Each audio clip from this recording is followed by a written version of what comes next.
Welcome, everybody, to the Family Biz Show. I am your host, Michael Palumbos from Family Wealth and Legacy in Rochester, New York. How's everybody doing? We have a great show for you today. We're going to be talking about when she has the money, the 3 C's of financially diverse couples. And we are super blessed to be joined by Jamie and Evan Traeger-Muney. And welcome to both of you. Thank you. Great to be here.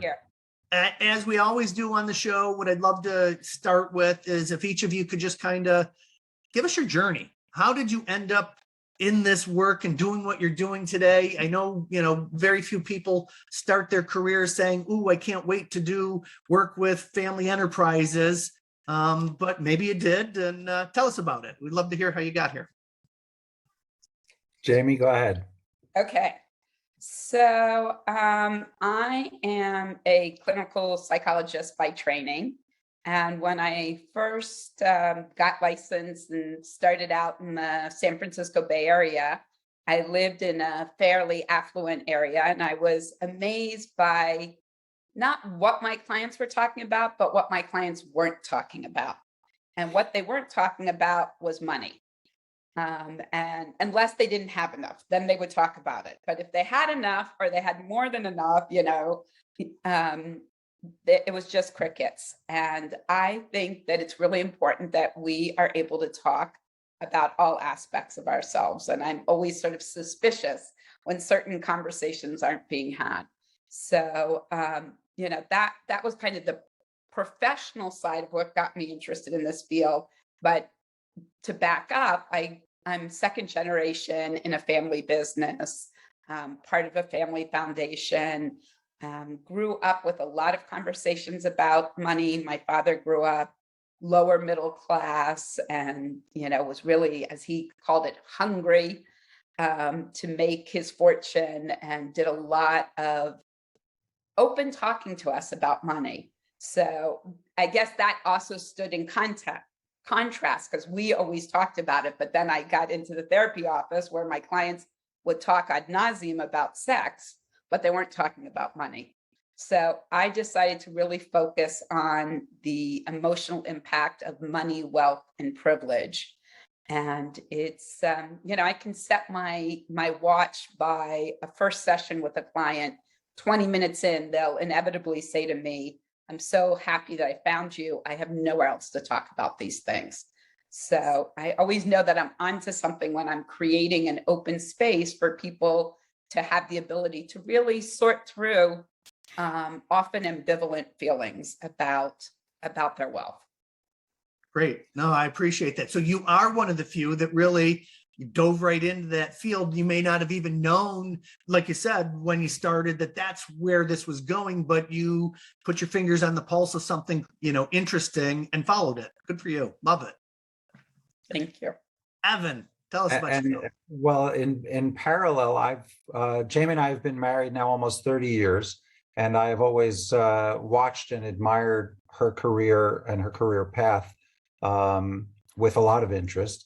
And not only with interest on her career path, but she mentioned her family enterprise. And it turns out that I ended up working in her family business with my father-in-law, with Jamie's father, for well over 8 years, and understood, I could say more about Jamie's family business than Jamie herself.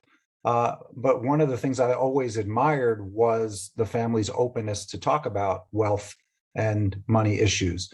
And they always did it from a values-based place. It was talking about money in a context of, what is this money for? How does it impact us? What can we do with it? And so on.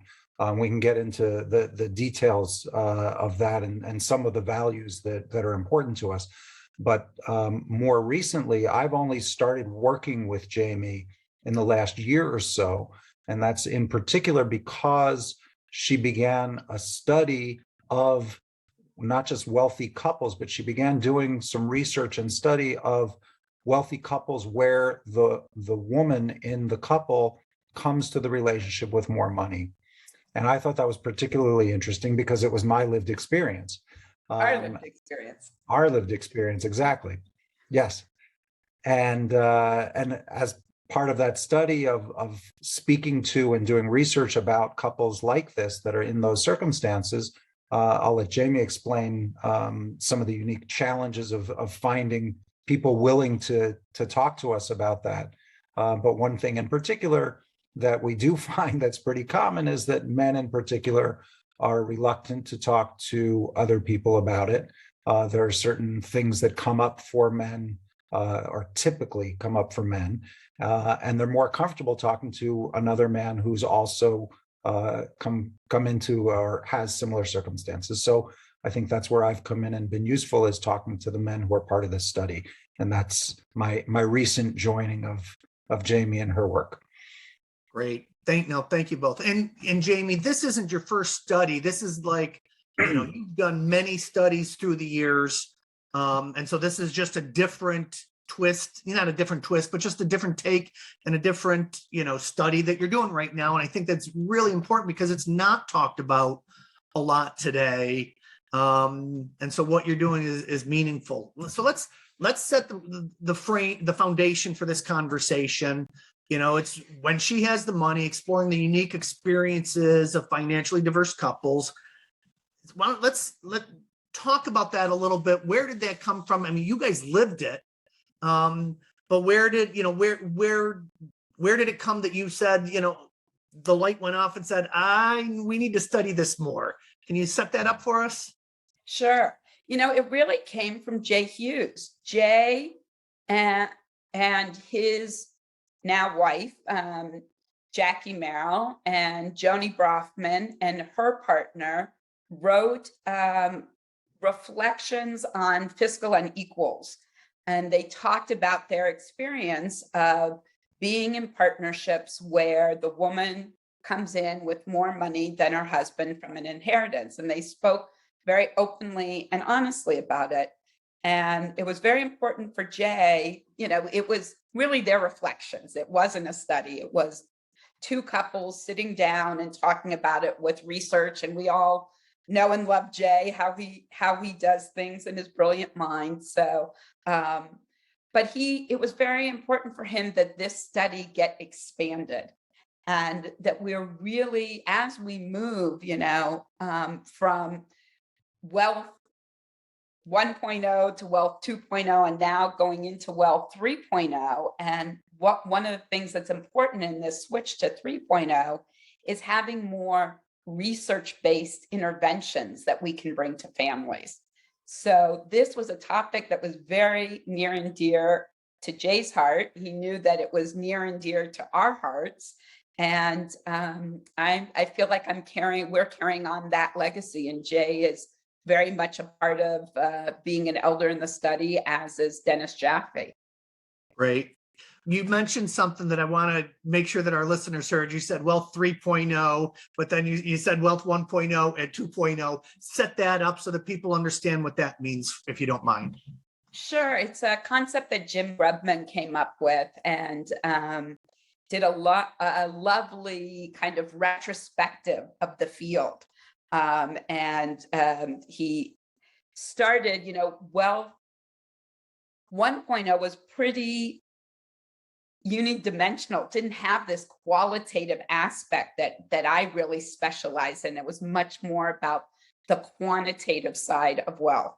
Moving into wealth 2.0, where we started to have people like myself. I was the first psychologist ever, I know in the United States, I think in the world, but I'm not positive, that to be hired by a bank to work with their clients. And that was a real shift. And, Jim has a wonderful clip of right when I got hired, someone from Wells Fargo was asked to be interviewed on Squawk Box along with Jim Grubman. And the guy could not understand the concept at all. He basically said, so what do you do as a wealth psychologist? Like, are you teaching the clients how to kill their parents so you get your inheritance earlier? I mean, this is like on Squawk Box. It's not Saturday Night Live. And in the back, they didn't realize this, but they had green screens. So in the back were,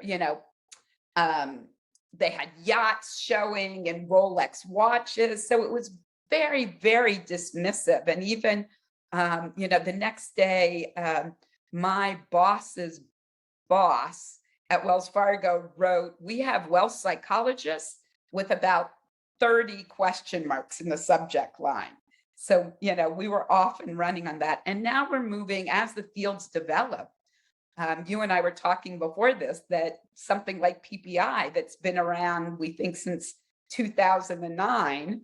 So, that also tracks the development of the field. But as the field develops, we're now moving into Wealth 3.0. And one of the main tenets, as I said, is that it would be based in research. It would be more comprehensive in its training and more regimented as the field matures. Right. So Wealth 1.0 is just the financial aspect of it. It's money as a thing, where Wealth 2.0 is more wealth as a thing, but the emotional side of wealth and the psychological impact that has, is that, for layman's terms, is that the simplistic way to say that? Yes, but it's really a progression across time. Okay. Wealth 1.0 was, how we used to do things. Got it. Then, I started to work at Wells Fargo in 2007. So that was some of the beginning of those shifts, that a bank would even be willing and open. I mean, when I worked at Wells Fargo, we had to go up against compliance. They didn't like us to use the word relationship. They were worried that that was going to be a problematic word. So, Right. The field has progressed so much because a lot of the multifamily opposite platforms have wealth psychologists, have somebody who's specializing in family dynamics. That's become very much the status quo now. Love it. So as the field matures and develops, we are becoming more robust. Okay. If I can add, Sure. if I can just add, as a layman, one of the things that I picked up, and Jamie will correct me if I'm wrong here, but one of the main differences I've learned between Wealth 2.0 and 3.0 is also a shift in the attitude towards how to work with people and talk about the wealth. In that 2.0, there were these common themes that people assumed was common knowledge and correct, like the phrase shirt sleeves to shirt sleeves in 3 generations, and that every culture has a similar saying like that. And it was always approaching dealing with wealth and relationships with wealth and to wealth and people with wealth in relationships from a negative standpoint. And how do we treat the sickness? As opposed to 3.0, which is taking a positive look at what works. And that's hence the research-based work. And we look at best practices, and there are many, many examples of couples who have healthy relationships with each other and with their money. And if we can find more and more of those examples and utilize those as positive examples of ways to learn and mirror and mimic the positive aspects and the positive behaviors, that's the best way to move forward. Awesome. Thank you, both of you. That, because a lot of times, when we start these conversations, we get, dig into what we know and what we feel comfortable with, but the people listening don't always understand the background. So I really appreciate you taking the time to set this up properly. So let's dive in. And what we're, talking about is that there are a variety of values and approaches when it comes to money and family enterprises. And that you guys have identified basically the 3 C's when it comes to navigating, this territory of, whether you want to call it, you call it financially diverse couples, which I think is so much better, nicer than financially unequals, right? We're just right. diverse. Well, and that's an example of moving from 2.0 to fiscal unequals already comes in with an a priori bias, versus financially diverse means everybody has something to Right. offer and bring to the relationship. Love it. So where do you want, we're talking about doing this, having these conversations with love and compassion, and you've identified the 3 C's. So do you want to set that up and walk us through how you guys came to these, things? How many people have you so far? How many interviews or how much research has been done so far as you're doing this? I think that's probably good for us to know. Yeah, I think that's a great place to start because we are hitting up against the challenge of the taboo that many people. It's been very challenging to get participants. Across the board, the participants that we've interviewed about 20 people. The participants that we've spoken to, I think, have gotten a lot of value out from it, and mostly because it's the first opportunity they've really openly had to talk about this. It's a completely confidential study. We scrub everything, but the interviews are one-on-one, but via Zoom, so they have that opportunity to look at their experiences, and they're done individually. It's not the couple together. But I've been surprised how many people, and it's both the wives and the husbands, who have said, well, I'm happy to do it, but I can't even ask my partner because this is too much of a hot topic for us. This is too, we can't even talk about it. And they've been married for a long time. So, more and more, it's just like that silence that I saw in my therapy room. When people don't want to confront something, can you imagine living in a marriage where there's such a big topic that you can't even address, that you might not want to even participate in a study? But the study is really geared to understanding the lived experience so that we can develop programming and support for couples. We know that it's an issue. I know it from my practice. I hear it from my colleagues all the time. We know that women are gaining control of more and more assets, and that as this large wealth transfer happens, women will have even greater percentage of control. So, it's a little bit of a conundrum. So these are kind of the preliminary things that we're starting to see in the research. Evan, do you want to talk about start to introduce the 3 C's? Sure, but also I just also want to add in particular about reluctance of couples to speak about this. The study is really set up to look at best practices of couples in the relationship with each other and what works. I think one of the things that we don't address by design, but that is a source of the reluctance of people to talk about it, is culture overall, the negativity and the stigma that is being attached, especially in the last several years, towards people with wealth, towards the wealthy. And people are very afraid to come out of the closet, even though this study is completely confidential, no names are revealed. People want to keep their heads down. And it's frustrating, and yet understandable. But I think that's a major issue that that I think will continue to come up against, and hopefully we'll be able to overcome as well, and get more and more people to be willing to speak to us about it. As far as the 3 C's, Jamie, as she's noted, is a clinical psychologist and comes at it from a very psychological point of view and family systems and so on. And my background is more in, I've got a business background, but I've also got a passion for Middle East studies. And what I've been working in the last 10 years now is conflict resolution in the Middle East. And one of the things that I've been looking at is best practices and ways and methods of dealing with conflict. So it's interesting that the 3 C's are very much Jamie's baby, and it's Jamie's concept.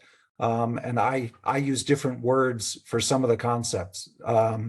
So I actually think, Jamie, it probably makes more sense for you to introduce the 3 C's and talk about them as much as you like, and then I can go into sort of the perspective I'm coming to it with, and the things that I've learned in my work in conflict resolution and working with building shared. I'm working on more a societal level, but it works for interpersonal level as well, I think. So Great. Great.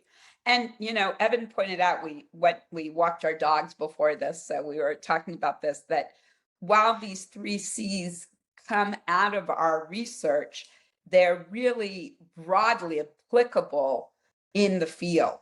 I don't think these are unique to financially diverse couples where the woman's inherited money and comes in with more. I think, and I would even go so far as saying these are probably broadly applicable in relationships in general. So the first one is courage.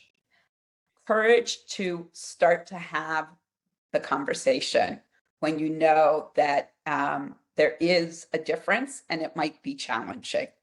I see it all the time with my clients, whether they're before getting married or after getting married, it's just a subject they don't want to talk about. They sort of dance around it. Oftentimes it doesn't really even come up until there's a conversation about a prenup. And then really things are laid on the table because there's a legal agreement of how much. So oftentimes that's the first time the woman has seen really what she stands to inherit, or has had the transparency given to her. So having the courage to bring up a conversation, knowing that it might be challenging, that and not only to bring it up, but to continue to have these conversations. I've had conversations, as I said earlier. I had one conversation with a client who was talking to me in a whisper outside of her bedroom, and she made it at a very early time because she didn't think her husband would be home, but she was so uncomfortable talking about things because he was in the next bedroom. So, it's really taking that courageous step of saying, I want to be able to talk about all aspects of our relationship. The second one is curiosity. It's a way to come into a conversation in a way that continues to open up the conversation. So I would contrast curiosity to certainty. If you come into a conversation and you're certain that you're right and you know how it is and this is how it has to be, that shuts down a conversation. But I see you're nodding. So I love this because when I'm talking with my family, who I will tell you, and we love each other. We do a really great job of being together. When we're together, it's like we were just together yesterday, even if it's been 6 months. But having the courage to be curious is really tough inside of our family. And I'm trying really hard to do that just within the 2 or 3 generations that we have, because we have Palumbos Family Vacation that we've been doing for 22 years. And many of us would like to see that continue even after my parents are gone, but without having the courage to have some difficult conversations, because when you get to 20 plus people, guess what? You're not all the same, right? And so you need to start being curious rather than, I love what you said, being curious rather than certain. Yeah, and I'll give you a really easy thing that you can start to train yourself to, and even talk to your family about. Shifting out one easy word makes a world of difference. So when you listen to somebody and then you want to say something different, what do you often say? You say, oh, I hear you, but, and then you go on with your opinion. So when our brain hears but, it automatically gets defensive, because but symbolizes that now you're going to say something different. So if you just change that simple word to and. So I hear that you're really interested to go to Mexico for the family vacation. And I'm wondering, next year, could we do something a little bit more, a little bit closer to where we live? So it leaves, you're always looking for how can I continue to open up, and you can watch to see how people are engaging, because when certainty starts to creep in, when curiosity diminishes, people start to shut down. You can see it, you know, versus when you say something and they stay engaged. Sure. So those are some easy tricks. And then the third thing is communication, which is really the umbrella to all of this, is that we need to be having more transparent, open conversations about money. At the end of the day, money is a neutral form of barter. That's all it is. But we have made it out to be something, we de-size it and we make it so large, and we don't talk about it.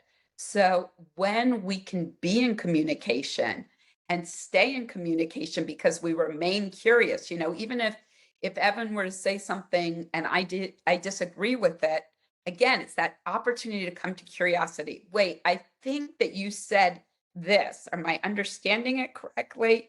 Can you help me understand more? As opposed to, I can't believe you said that. How can you think that? Which sometimes also happens in our house. Happens Never. I think Jamie laid those three C's out beautifully. One example we were discussing, the two of us earlier, is I guess it's a parallel when you've got cultural differences in a couple, in a relationship. Especially with children, you start to talk about how you're going to raise the kids.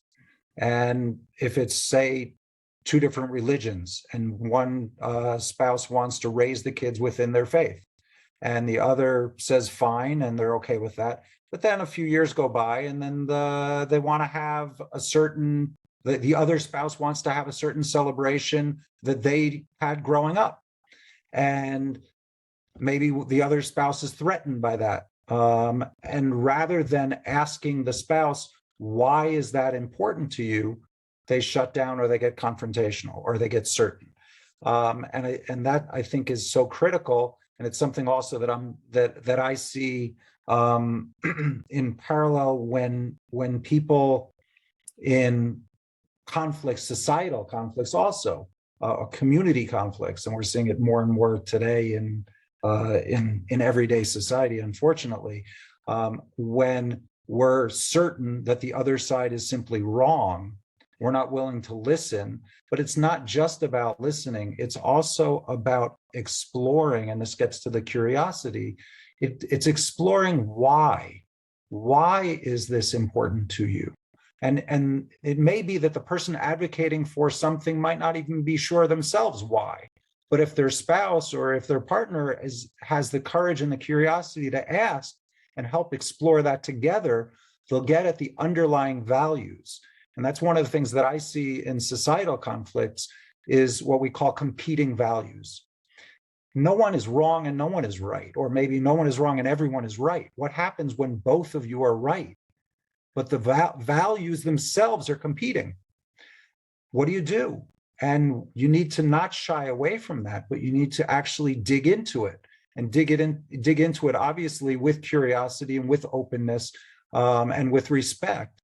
But until you do that, you're not going to get at the underlying values that are important to each of the people involved. So when you're in a relationship in particular, clearly you're there because you love each other and you value each other, and you want to be able to respect and understand and value the other person's values. But unless you're able to talk about those things, and if it's about money, then you talk about, say, what the way that you were brought up. So perhaps the spouse, in this case where she has the money, the husband might have come from a family that didn't have much money growing up. And one of the values may have been, for example, making sure that they were not wasteful whatsoever. And that was critically important. So maybe when it comes time for buying presents, say at holiday time with the children, there's a lesson to be learned and some values to be explored together. Because now all of a sudden you've got a family that has wealth, and the husband is not used to spending that money on what he may see as frivolous gifts. And the wife may say, but this is what I've always done, and I want to shower, or maybe the grandparents are coming and saying they want to be able to shower their love by providing very nice gifts. And unless you can have that conversation, it's going to potentially and probably lead to conflict, at the very least bad feelings, and potentially resentment and bigger problems down the road. Love it. Thank you, Evan. You know, you said something that I just want to, and earlier we talked about, though we're talking about couples, that this is applicable in just about any relationship.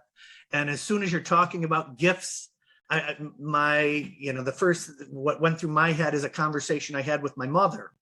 Mom, it was very important for her at birthdays and holidays and whatnot, when it was gift giving time, in her opinion, to write a check and to, make sure that, everybody was equal. And, I went to her one time, several times I had said, just so you know, we're okay. We don't need the money, but I never had a conversation with her. I just was making a statement.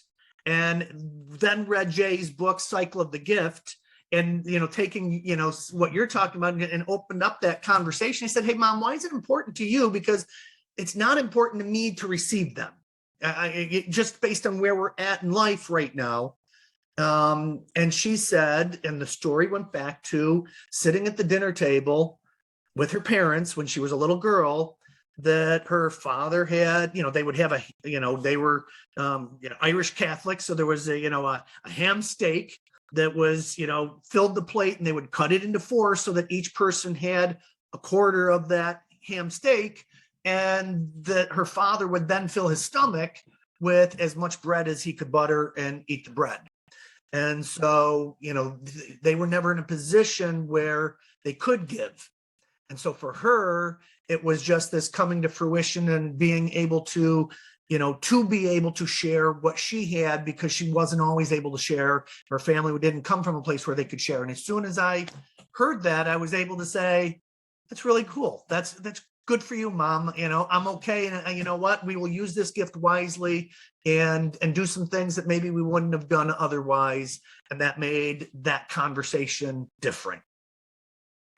I love it. I think you both are bringing. Sorry, Ev, go ahead. No, I just said it's a great example. I love this story too. So go ahead.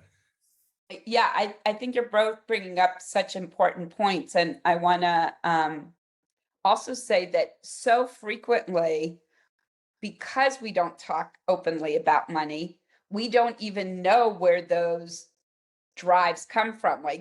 I'm curious for your mom, did it take her a little bit of time to really think about, well, where does this come from that I want to be able to give the checks, so often. And that's really what happens with couples is, maybe you're using the same language, for example, I work with a couple that was about to break up right before they got married because they were having trouble planning their honeymoon.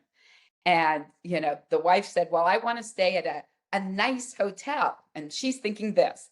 And he said, well, I want to stay at a nice hotel. He's thinking down here. They're using the same words, but nice, means something very different. And they don't even understand where in their history that definition of what a nice hotel is, because they've never explored these money stories. There's, most of us operate from such an unconscious level around our money stories, our money scripts. And unless we start to peel back, we say peel back the onion. I don't like that. I like peel back the artichoke, because you get to that delicious heart, as opposed to something stinky. But if you peel back the layers and understand and then infuse it with this beautiful story, like your mother did, about what she's able to provide to you versus what she was able to have growing up, it's so much. everybody's so much richer for it. Yeah.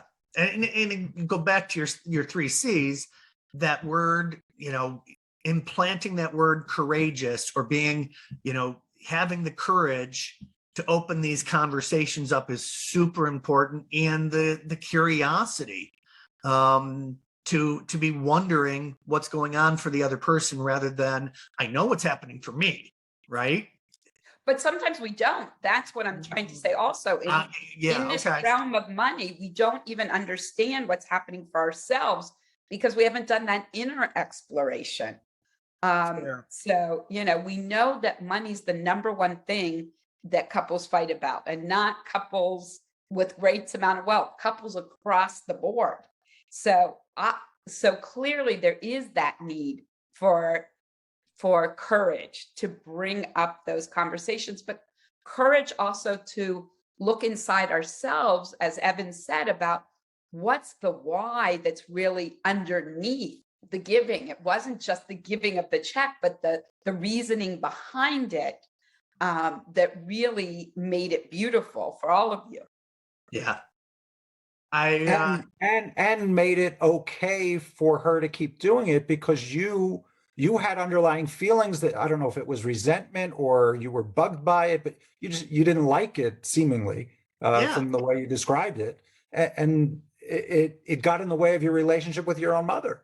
And by talking about it and understanding her why, you're able to actually build your relationship and become even closer. You appreciate her that much more. So as I said, I think it's a fabulous example. And just to say one more thing, sorry. Sure. We know what happens when you don't take that courageous act, because we've seen it so frequently when, and Jay writes about it in the book, and Keith and Susan, when gift giving becomes a transaction, somebody, does end of the year gifting, it becomes a transaction. There isn't a conversation about it. And there might be resentment on the side of the receiver. And then there becomes resentment on the side of the giver, because the receiver doesn't react.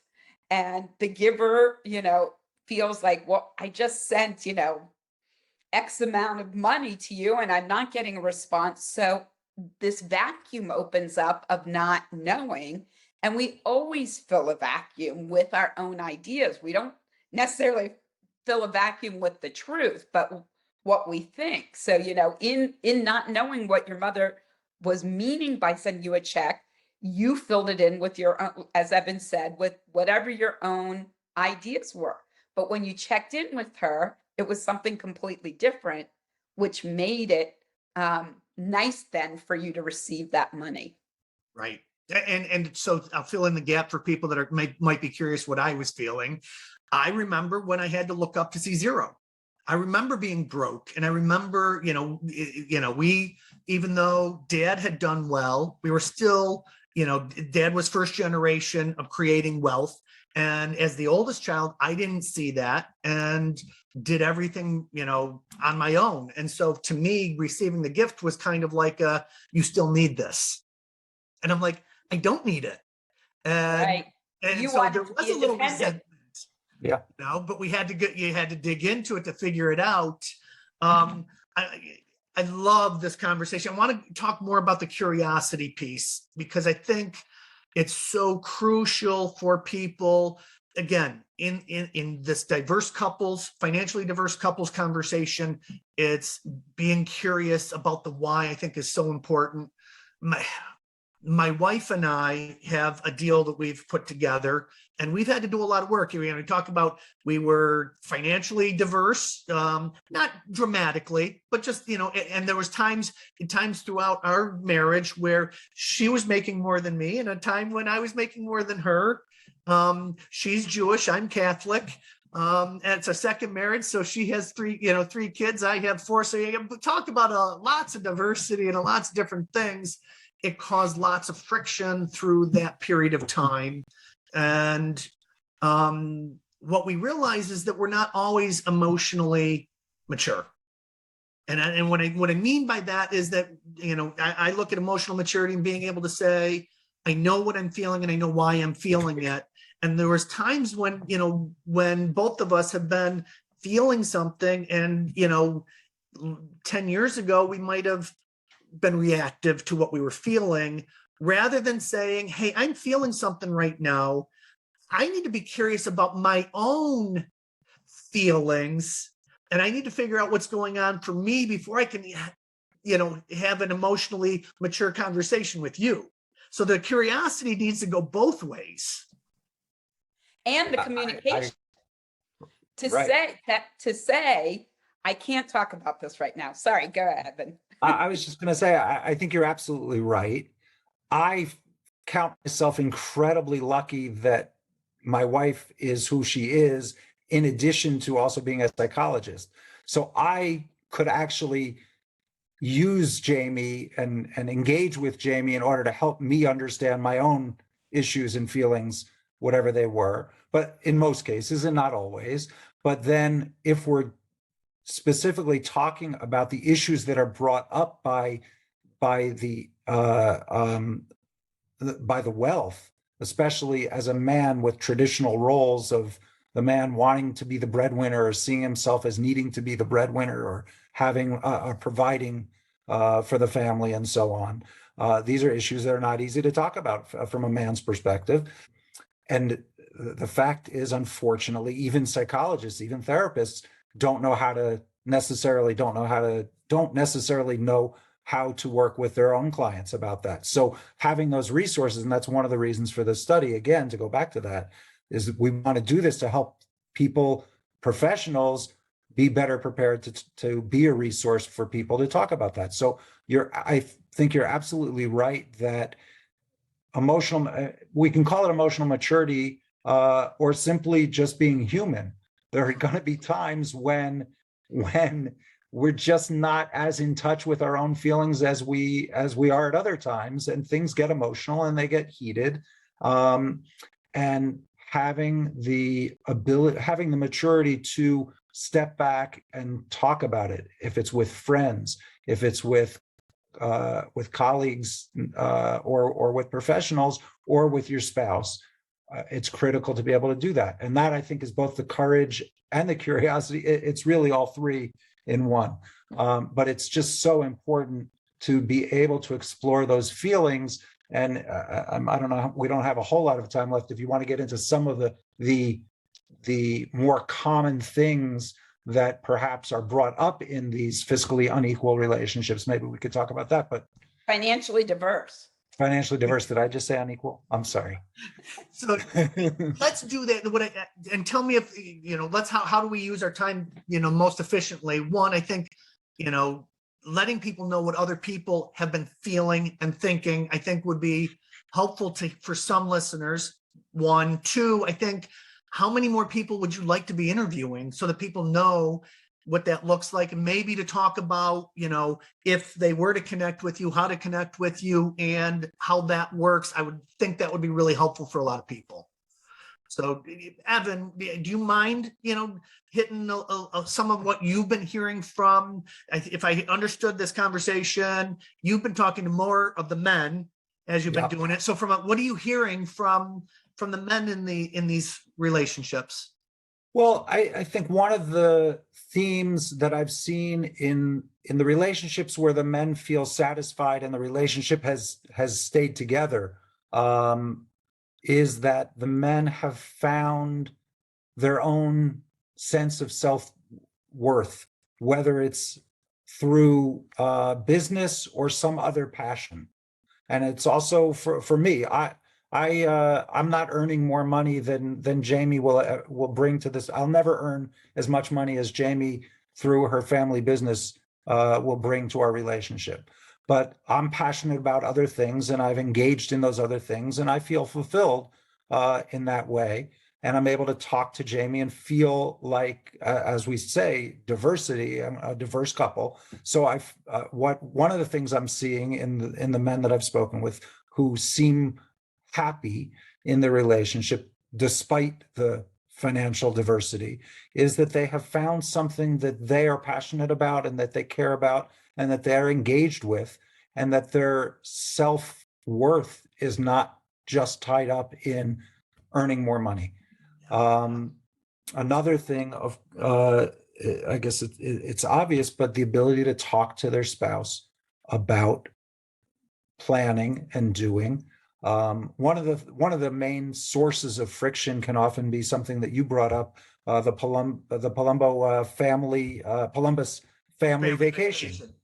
So what can often happen, and Jim Grubman talks about this in his writings as well, is that it's sort of a given that the family of wealth determines where the nuclear family is going on vacation, because of course they get not much nicer places to go to, and it's it's more whatever it is. It's basically too often assumed that the vacations are going to be with with her family, and the couples who are able to talk about how they engaged with each other in a positive way, and made it work, and were able to communicate what the feelings were, when that happened, were able to get over and come to, and I don't actually like to use the word compromise, because compromise, I find, implies either one or both sides are giving up on values. And I don't think that we should ever have to give up on values. We can give up on what's important to us, but core values, I don't think we want to give up on. So I don't like to use the word compromise. I like to say we find an accommodation, we find a solution that works for everyone. And I find that, and I've seen from the people I've talked to, from the men I've talked to, that if they're able to speak to their spouse about what they're feeling, what issues are coming up, and they can usually lean on examples that aren't as perhaps hot or as emotional, that where literally you ask a person, can you give me an example of a time when you were successful at having this type of conversation? And that can help them visualize having the conversation about something perhaps that's more difficult. So those are a couple examples. I hope that answered your question. Yeah, that helps get us on the right path. I think what I heard is, that pursuit of happiness, that pursuit of passion, that, making sure that both members of the couple respect and support, the other person's passions and feelings of self-worth. That's great. I love that. Yeah. And again, so much of what society tells us, I think, is that our self-worth is tied up with how much money we're bringing in. Yeah. And I do think we need to get beyond that. And it's not easy. Society is constantly telling us and beating us over the head with it, but we do need to get beyond that. And I think that supportive spouses on from both sides can help each other do that. And one of the things, and I think Jamie in her work, which we didn't talk about specifically, but having a mission for your money, talking about why about the money, what is it we can do with the money, or why do we want to do what we're doing with the money, can help us understand the value of the money, but not for money's sake, but for what it is we're doing. So philanthropy is an important lesson, which is a critical lesson, I think we'll all agree, for children to be raised with, especially with a family of wealth. Then we're talking about philanthropy, and just because the wife's family has brought that money to the table does not necessarily mean that she's the only one that has value there. Everyone can contribute when it comes to doing the research, having a passion for certain causes, and helping distribute that wealth. So there are all kinds of ways that we can find value, even when it's talking about the money, even though it was one spouse that whose family perhaps brought that money in. Sure. Thank you. Jamie, do you want to talk about, what you've heard from the woman's perspective? Sure. I think that very similar things to what Evan's saying.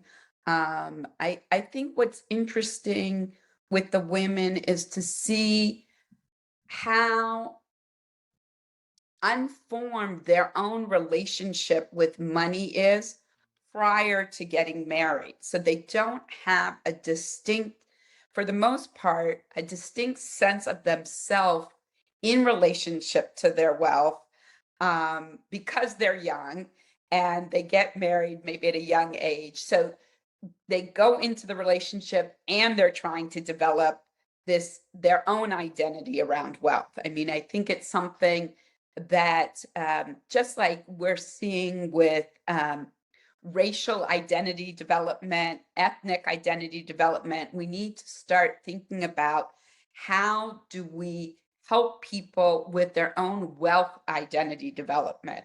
How do we, what are the phases of coming to terms with your identity as a wealth holder? A lot of times, especially we're talking about inheritors. So there's a lot of shame, there's a lot of isolation, there's a lot of hiding. So those aren't a good basis to open up with courage, curiosity, and communication. Those haven't been demonstrated, and they don't have a good model for that. So that's what I'm seeing a lot from the women, is that they're having to do this sort of dual identity development. And oftentimes, especially if the husband then works in the family business, then maybe the husband has more of that financial acumen and certainly the business acumen than the wife does. So, there's this sort of maybe balancing that one partner might actually bring the financial wealth, but the other partner has more of the ability to manage it. I certainly see that in my relationship with Evan, where he, when we're having now, my siblings and I own the family business.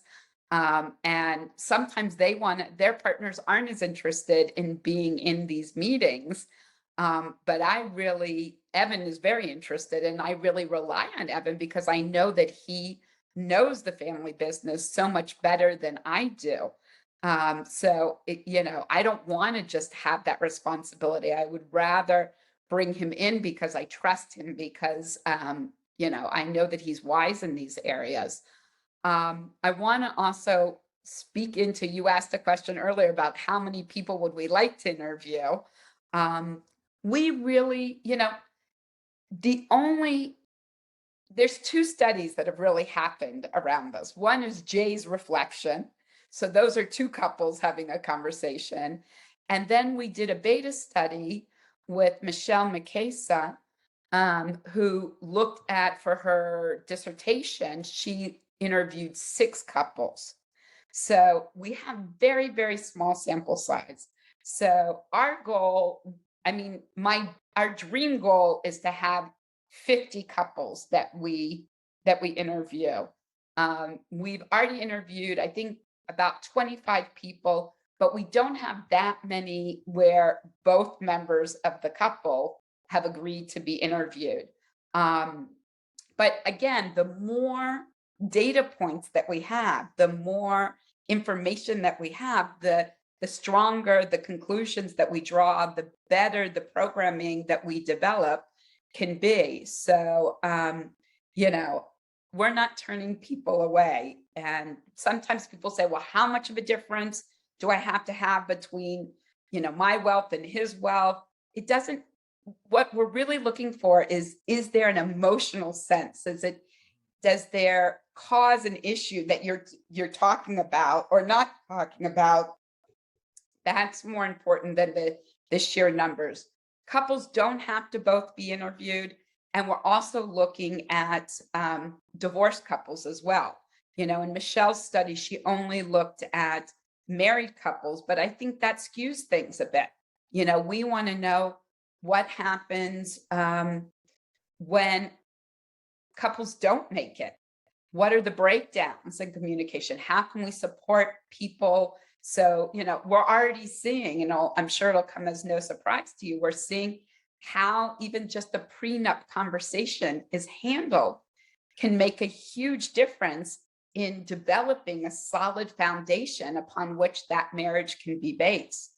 So if people are interested, they can come to the website, which our business is Wealth Legacy Group, and the website is wealthlegacygroup.org. And there's a section on research, and it's the financially diverse research. You can get more information about that. And I don't know if you can attach a link for people with the recording, Michael, but that would be great. And there's a way to contact us directly. You're welcome to contact either Evan or myself. We're happy to give people more information. The study, the nuts and the bolts of it is a 30-minute online questionnaire, and then an hour-long interview. Okay. And that's really the extent of the commitment. Well, I will do my best to share this with some people that I think would be perfect for your study. We would so appreciate that. And happy to do that. Let me ask a question. There's a few people that come to mind where it's not, there is wealth going to be passed. It hasn't happened yet. But the wife still probably makes 4 times what the husband makes, just income wise. And how does that fit for what you're? Yeah. Okay. Perfect. Yes. And a lot of times the money hasn't been passed. And a lot of times, one of the things when Evan and I look at how have we been able to maintain such a strong, healthy relationship over almost 30 years, is that even though if you looked at the balance sheet, we grew up with differences, the lifestyle and the values that we were brought up with were very similar. And we have, first of all, we got together when we were very young. We met when we were 21. And we've always been a couple that, there's really no taboo subjects that we don't talk about. It's not always easy conversations, but we're very open. And for us, I'm not saying this is the way that to have a successful marriage, but for us, we decided very early on that we would just combine our money, and that it would always be our money. And we've thought about it as our money. And I think that, and we don't make big decisions without the other person. We try to, I hope, be respectful of Evan's family. A lot of times we also do a family trip every year. But we've traveled many times with Evan's family. We've traveled with the other in-laws. So, trying to be as inclusive as possible, I think, have also been things that have helped us. You both have mentioned values several times, and I don't want that to go unnoticed. I want people to hear this. Is there a tool or a way that people could actually dive in, to say, what are my core values? Because I think just that, if a husband and wife each took that, test or whatever, assessment to dig into that and just had a conversation about those things, that might open up a door. Is there a tool or an assessment that you like? Yes, there's a couple. Dennis Jaffe has a set of values cards. 2164 has a set of values cards. You can do something as simple. I think there's lists online where you just have a printout page. And what I do with couples is I have them, build kind of a pyramid of what's your top value, what's, the second and third, what's the fourth, fifth, and sixth, and then look to see what are my individual values. So we would look at our individual values. Where are we similar? Where are we different? But then also to create what is our value as a family? What are, the Traeger-Muneys? What do we stand for as a family? What do we hope that we brought our children up with? What do we hope when, hopefully not too distant future, we'll have grandchildren? What are our hopes to share those values with?